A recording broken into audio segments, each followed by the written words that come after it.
Ko'pchilik tadbirkor mutaxassislar o'zini biznesida, ishidagi jarayonlarni amalga oshirishda juda ko'p g'oyalar, muammolar bilan yuradi va ularni amalga oshirish uchun ko'p byudjet talab qilinadi, jamoa talab qilinadi deb o'ylaydi. Lekin biz hozir sun'iy intellekt davrida yashayapmiz. Bir o'zingiz biron bir muammoni stolda o'tirib, kompyuter bilan bemalol hal qilsangiz bo'ladi. Videoda men shuni hozir ko'rsatib bermoqchiman.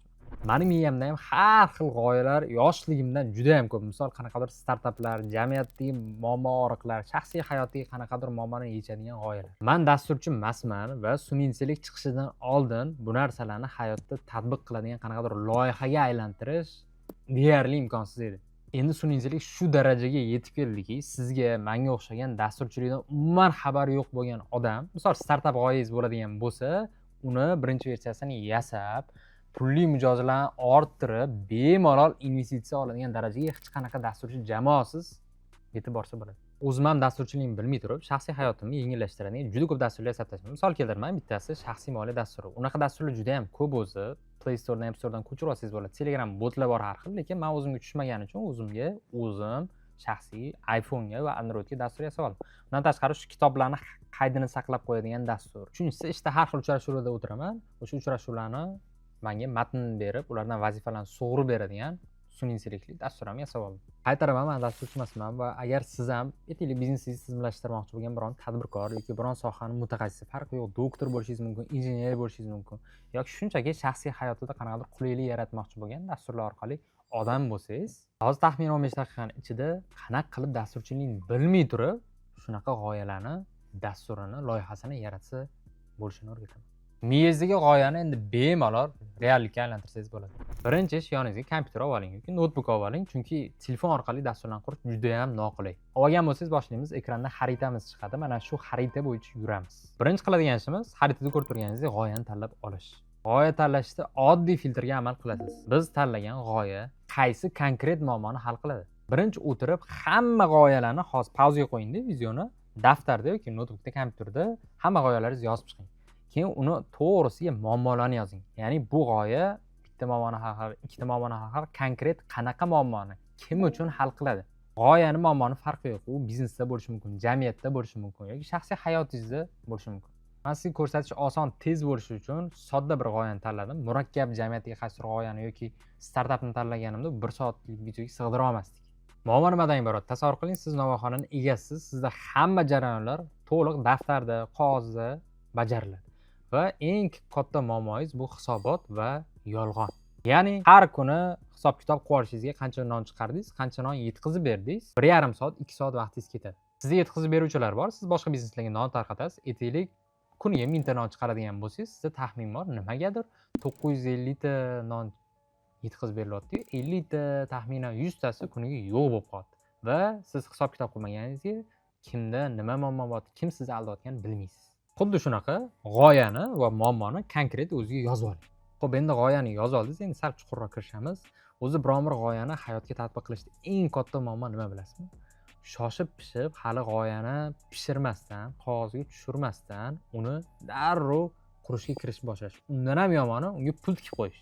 Shunga g'oyani ichida albatta mana shu 3 ta narsa bo'lsin. Birinchisi, g'oya konkret qaysi bitta hech bo'lmaganda muammoni hal qiladi. 2, auditoriya kim? Misol qanaqadir startap qilayotgan bo'lsangiz, aytaylik tibbiyot bo'yicha startap qilsangiz, kim siz auditoriyangiz? Necha yoshli? Qanaqa turdagi odamlar? Uni hayot tarzi qanaqa? Uni so'zlar bilan konkret yozib olishingiz kerak. Kimga nima ishlab chiqarayotganingizni bilish uchun. Keyingi jarayon xaritani ko'rib turganingizdek, birinchi ishimiz bizning hujjat ishlarini boshlash. Zerikarli jarayon, lekin kelajakda sizga vaqt, asab, pulni tejab beradigan jarayon mana shu.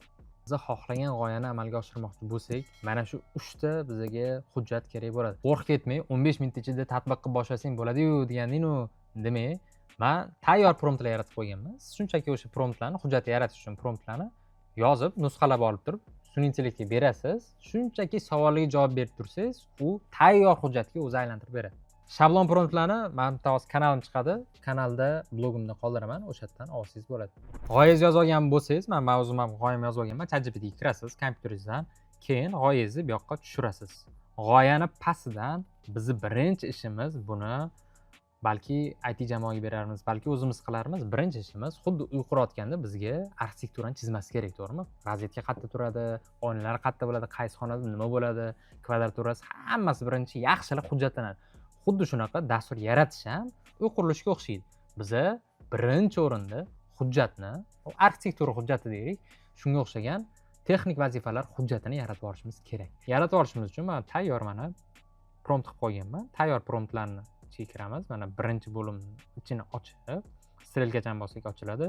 Buni ichidan mana promptni nusxalab olamiz va haligi g'oyamiz tagida ChatGPTning ichida qoldiramiz. Tayyor prompt qo'yganingizdan keyin enter bosasiz va ozgina kutasiz. Bu bizga hozir savollar beradi. O'sha savollarga birinchi o'rinda javob berishimiz kerak. Nimaga desa, qarang, bu hozir texnik hujjatni yaratish, arxitektura qurilish chizmasini ko'rgan bo'lsangiz, katta hujjat bo'ladi-da. U narsani 2 qator, 3 qator g'oyamizni yozib qo'yishimiz bilan hujjat chiqib qolmaydi. Shuning uchun biz ko'rmagan nuqtalar juda ham ko'p. Savollarga erinmasdan 50 ta bo'lar, 100 ta bo'lar.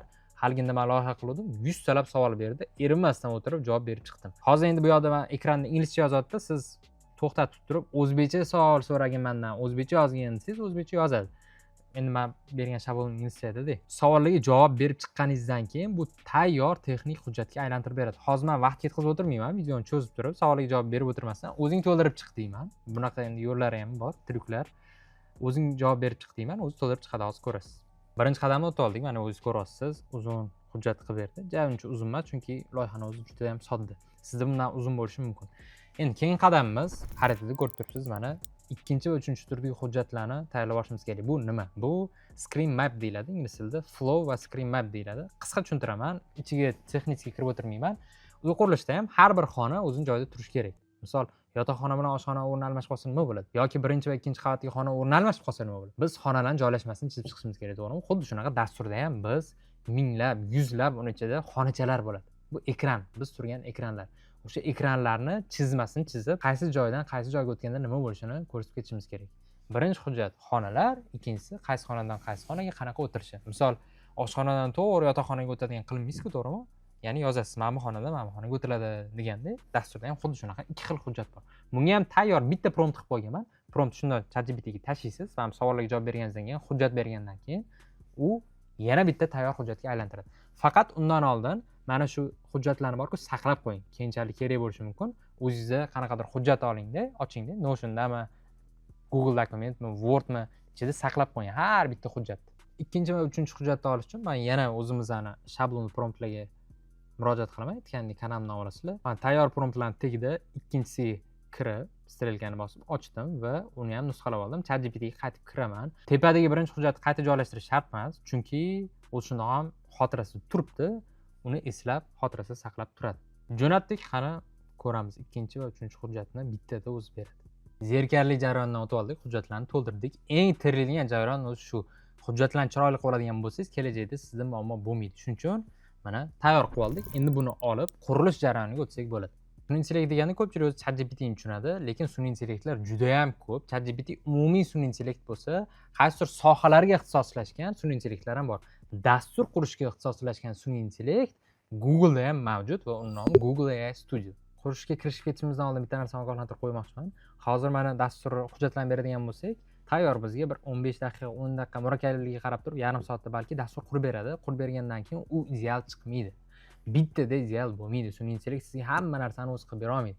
Shuning uchun iteratsiyalar bilan, ya'ni duradgoran bir narsani yaratgandan keyin uni randalaydi, to'g'rimi? Xuddi shunaqa yaratib olgan narsamizni qayta unga murojaat qilib turib, u yog'ini o'zgartirib, bu yog'ini o'zgartirib, 1 kun, 2 kun, 3 kunda siz o'zingiz kerakli narsaga olib kelsangiz bo'ladi. Bu hozir biz qilayotgan ishni IT jamoalari 3 oylab kamida, yillab qilishadi. Biz shuni hozir 15 daqiqada, balki 2-3 kunda qilib olamiz. Keyingi qadamimiz Google'ni ochamiz va Google AI Studio, AI Studio deb yozamiz.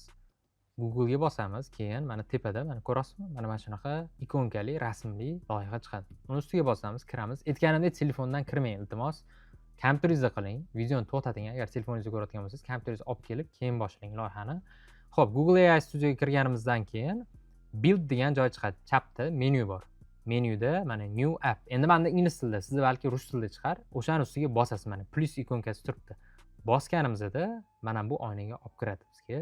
Olib kirgandan keyin birinchi qiladigan ishimiz sun'iy intellektning har xil modellari bor. Maqsadlariga qarab turib turlanadi. Biz mana bu sozlamalarni o'ng tepa burchakdan sozlamalarni bosib, mana shu modellarning orasidan Gemini 3.1 Pro Preview'ni tanlab qo'yishimiz kerak. Biz quradigan dasturlarga aynan mana shu mosroq. Keyin ChatGPTga qaytamiz. Ikkita hujjatimiz bor edi-ku. Tepaga chiqib turib, birinchi hujjatimizni nusxalaymiz va qaytib kelib Google AI Studioga joylaymiz. Pastidan haligi ikkinchi hujjatimiz bor edi, ikkinchi, uchinchi hujjat dedim-ku, xonalarning joylashmasi. Uni ham nusxalaymiz. Uni ham olib kelib qo'yamiz. Keyin shunchaki enterni bosamiz va kutamiz. Dasturni qurib berishga aytganimdek, balki 10 daqiqa, 15 daqiqa ketar. Men ungacha qisqa tushuntirib o'taman dasturni, keyin yana vaqt ortib qolganini tezlashtirib yuboraman. Ichiga kirgan paytimizda chapi xuddi oddiy chat, ChatGPTga yoki boshqa sun'iy intellektga o'xshagan oddiy chat. Bu yoqda siz mikrofonni bosib, hattoki o'zbek tilida, men endi bu hozir ko'p narsa bu yerda ingliz tilida edi-ku, mikrofonni bosib o'zbek tilida gapirsangiz ham sun'iy intellekt tushunadi. Demak, chap tarafimiz bizda chat. Chatda xohlasak yozamiz, xohlasak mikrofon orqali o'zbek tilida ham aytganimdek tushunadi. Plyusni bosib har xil fayllar, rasmlar tushuntirayotgan paytimizda kerakli narsani qo'shishimiz mumkin. Bu yoqda enter knopkasi, bu bizga jarayon ketayotganini tushuntirib turibdi. O'ng tarafda bu qismimiz, mana bu ko'rib turgan qismimiz, dasturimiz tayyor bo'lganda nimaiki o'zgartirish kiritadigan bo'lsak, shu yerda darrov dasturni ko'rsatadi. O'ng tepa burchakda share tugmasini bosadigan bo'lsak, bu hali yana bu joyga kelamiz. Dasturni biz qolganlarni ham yoki o'zimiz telefonda ishlatadigan darajaga olib kirsak bo'ladi. Kod qismi qiziq bo'lsa, kimgadir mana kod qismiga o'tib turib, buni hattoki o'zingiz ko'chirib olib, bu yoqda qolib ketmi Google'da kodingiz ko'chirib olib, dasturchilarga berib, davom ettirishni so'rasangiz ham bo'ladi. Mana dastur qurish jarayoni ketyapti, 100 sekunddan oshdi, 2 daqiqaga qarab boryapti. Bu 10 daqiqa, 15 daqiqa, 30 daqiqa atrofida bo'lishi mumkin. Aytganimdek, sizga uzoq tuyulgani bilan bu aslida dasturchilar bilan qilinsa 2-3 oy ketadigan vaqt. Bu karra tez, 50 barobar, 100 barobar tezroq. Shuning uchun ozgina chidasangiz, sizni haqiqiy san'at asarini hozir joylab berasiz. Dastur mana qilib bo'ldi, ko'rib turganingizdek, haqiqiy ishlab turgan dastur. Aytganimdek, o'ng tarafda bizga yasab bo'lgan dasturimizni ko'rsatadi. Mana qaranglar, har bitta bo'limga o'tib chiqaman. Ombor bo'limi, qaysi nondan qancha qolganini ko'rsatadi. Mana yuklash bo'limi, yetkazib berishlar bo'limiga kiramiz mana. Haydovchilik ilovasiga kiramiz. Bu yerda endi tarqab yotibdi hamma yoqda. Buni alohida har bitta foydalanuvchiga qarab turib o'zingiz bo'lib chiqsangiz bo'ladi. Boya aytganimdek, bu birinchi qadam edi yasash bo'yicha. Endi keyingi qadamimiz, mana xaritada ko'rib turganingizdek, bu iteratsiyalar. O'zimizda chapan tilda aytganda, endi randalashimiz kerak, egovlashimiz kerak. Dastur yasab oldik. Endi unga biz har bitta qismiga bir boshdan kirib chiqib, choy qo'yib olasizda. Yaxshilab xuddi o'rtoqingiz bilan gaplashgandek, sun'iy intellekt bilan o'tirib olib, buni to'g'irla, buni to'g'irla deb turib, bir kunda balki 2 kunda yaxshilab vaqt sarflaydigan bo'lsangiz, o'zingizga xohlagan, ko'nglingizga tushadigan, muammongizni hal qiladigan versiyaga olib kelsangiz bo'ladi. Google AI Studio'ning yana bitta narsasini ko'rsatib ketmoqchiman. Bu yerda zo'r narsasi bor. Screenshot qilish uchun biron-bir dastur yasasizda qaysidir joy kerak. Mana o'ng tarafda tepa burchakda qalamcha bor. Qalamchani bossangiz, siz o'sha o'zgartirmoqchi bo'lgan joyingizni shunda ustiga bossangiz, mana ko'ryapsizmi, chap tomonda kodi qismini bu olib kelib qo'yib beryapti shu yoqqa. Ya'ni siz rasmga olib qiynalib o'tirmaysizda, mana shu yerdan shuni mishkani, sichqonchani bosib turib ko'rsatib, o'sha joyi o'zini aynan xuddi zargarona, snayperdek o'zgartirsangiz bo'ladi. Undan tashqari bunaqa chiziqcha bor. O'sha joyi o'zini chizib ko'rsatsangiz bo'ladi, strelkaga qo'ysangiz bo'ladi, to'rtcha qilsangiz bo'ladi. Bu dasturni ustida randalayotgan paytingizda juda ham qulay funksiya. Shunchaki submit'da bossangiz, mana bu yoqqa rasmni o'zi olib tushib beradi chatga. Shu tarzda ishlasangiz osonroq bo'ladi. Keyingi qadamimiz backend ulash. Backend o'zi nima? Biz hozir dastur yasagan qismimiz faqat bu yuzasi. Ichida hech narsasi yo'q. Ya'ni biz hozir biror narsani yozsak, nimadir tugmalarni bosib turib, nimadir qo'shadigan bo'lsak, keyin bitta ochib yopsak, u esdan chiqib qoladi. Xotirasi yo'q. O'zimizdan tilda aytganda, hozir bu dasturimiz xotirasi yo'q. Xotira qo'shishimiz uchun u ham unaqa qiyin narsa emas. Aytganimdek, tayyor prompt bor. Tayyor promptlar haliga tashlaganim ichiga kirasiz, keyin uchinchisini bosib, ochib, nusxalab, buni Google AI Studioga chatiga bosib turib, enter bosadigan bo'lsangiz, sizga tayyor o'zi xotirali dastur yaratib beradi. Eng oxirgi qadam qoldi. Bu dasturimizni biz endi haqiqiy telefonda ishlata oladigan versiyaga o'girishimiz kerak. Buning uchun yana aytganimdek, tayyor promptimiz bor. O'sha promptni ichiga kirib turib, mana to'rtinchisi oxirgisi dasturni telefonda ishlatadigan versiyaga aylantirish ichiga bosamiz va nusxalaysiz. Xuddi shunaqa Google AI Studio'ning ichiga kirib, chatga buni joylab, enter bosasiz va sizga tayyor dastur beradi. tayyor dastur bergandan keyin, xo'p, sizda publish tugmasi chiqadi, ya'ni chop etish. Bu dasturni siz chop etganingizdan keyin pastda havola beradi. Havolani olib, o'zingiz telefoningizga joylab yoki boshqa kompyuterga joylab, bemalol endi dasturni ishlatib ko'rsangiz bo'ladi. Dasturni chop etmasdan shu yerda o'zida ham to'liq ishlatib ko'rishingiz uchun mana Google Studio'ning tepasida 4 ta mana qavscha turibdi. O'shani ustiga bosadigan bo'lsangiz, dasturni to'liq ekranga ko'rsatib beradi. Mana qilgan dasturimizni real ko'rsatib beradi sizlarga. Ishlab chiqarish bo'limiga kirdim. Mahsulotni tanlayman. Misol Buxoro noni miqdori 100 ta. Bu ishlab chiqarish bu, ya'ni Navoiyxona dasturiga o'tgandek-ku. Ustiga bossam mana 100 ta nonni qo'shib beryapti. Yana qo'shaman. Aytaylik, Toshkent noni 1000 ta.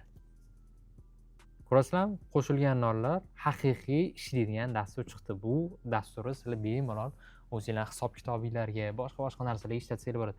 Yana bitta zo'r tarafini aytaymi, Google AI Studioda tayyor sun'iy intellekt funksiyalari bor. Mana chat tepasida AI features degan narsa turibdi. Ustiga bosadigan bo'lsanglar, har xil sun'iy intellektlarni bu yoqqa qo'shsanglar bo'ladi. Musiqa yaratadigan sun'iy intellekt bor, rasmni o'zgartiradigan sun'iy intellekt bor. Eng qizig'i bor, bu tekin. Limiti bor, lekin ancha muddat ishlatsanglar bo'ladi. Gaplashadigan sun'iy intellektni ham qo'shib qo'ysanglar bo'ladi. Sizlarning ma'lumotingizga asoslanib, aytaylik, biznesimda nima bo'lyapti, hisob-kitob nima bo'lyapti, bugungi savdoyim qancha bo'ldi deb turib, xuddi tasavvur qiling, siz biznesingizga direktor qo'yib qo'ygansiz. Direktoringizdan savol so'ragandek, sun'iy intellektdan so'ragan qilib, tekin narsada shunchalik narsani yasab tashlaysiz bo'ladi.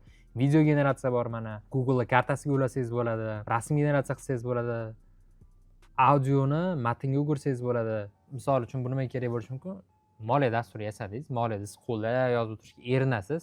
Shunda bitta knopkani bosasiz, mikrofonda falon xarajat qildim, falon tushum tushdi, falon mijozdan desangiz, o'zi avtomatik yozib qo'yadi. Kiritib o'tirmaysiz. Aytmoqchi bo'lganim, tasavvuringiz bilan cheklangan mana shu tayyor sun'iy intellekt modellari ham qo'shib qo'ygan, tayyor dastur yasash, oling, ishlating, hayotingizda, startap qurishda, biznesingizda bemalol mana shu narsani ishlatsangiz bo'ladi. Yana qo'shimcha savollaringiz bo'lsa, Telegram blogimga o'tib turib, bemalol savollarni bersangiz, o'sha yerda javob beraman. YouTube'da kommentariyada qoldiradigan bo'lsangiz, ko'rmay qolishingiz mumkin. Shuning uchun yaxshi blogga o'tib, bemalol savollaringizni bersangiz bo'ladi. Endi sizgaliz, men to'g'risi o'zim birinchi marta buni ko'rgan paytimda miyalarim portlab ketdi. Androidga, iPhone'ga bemalol o'zim xohlagan narsani yasab, uni ko'rib, ishlatib, miya portlab ketdi to'g'risi. Qani, siz ham yoshlikdan qanaqadir miyangizga orzular bo'lgan bo'lishi mumkin. Nimadir hal qilmayotgan muammolaringiz bo'lishi mumkin. Izohlarda qoldiring, nimalarni hal qildingiz, nimalarni qo'llab ko'rdingiz, nimalarni ishlatdingiz, nimalarni hal qildi. Haqiqatda juda kuchli narsa. YouTube'da haftada bir, 2 haftada bir video chiqaradigan bo'lsak, kanalda har kuni post joylayman. Ayniqsa biznes bo'yicha, biznesda biz sun'iy intellekt qanaqa qo'llayotganimiz bo'yicha keyslarimiz qo'yib boraman. 2 ta kanal beraman. Birinchi kanal bu umumiy kanal. Yoki keyslarimizni sun'iy intellekt qanaqa ishlatyapmiz, o'zi startaplar, texnologiyalar haqida umumiy ma'lumotlarni, kundalik ma'lumotlarni bo'lishib boraman. Ikkinchi kanalimda zerikarliroq, mana hozir gaplashayotgan mavzuning bor-ku, u yoqda biz chuqurroq kirganmiz. Har kuni dasturlashni bilmagan odamlar qanaqa qilib dasturni qurishi mumkinligi bo'yicha postlar qo'yib boraman. Yoqqa o'tsangiz, shu mavzu qiziq bo'lsa, rostdan foyda olasiz. To'tgacha ko'rgan bo'lsangiz, rahmat.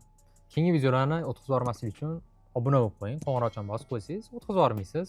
Undan tashqari boshqa tadbirkor mutaxassis o'rtoqlaringizga ham jo'nating. U bechoralar ham vaqtini tejasin, pulini tejasin, orzularini amalga oshirsin. Salomat bo'ling.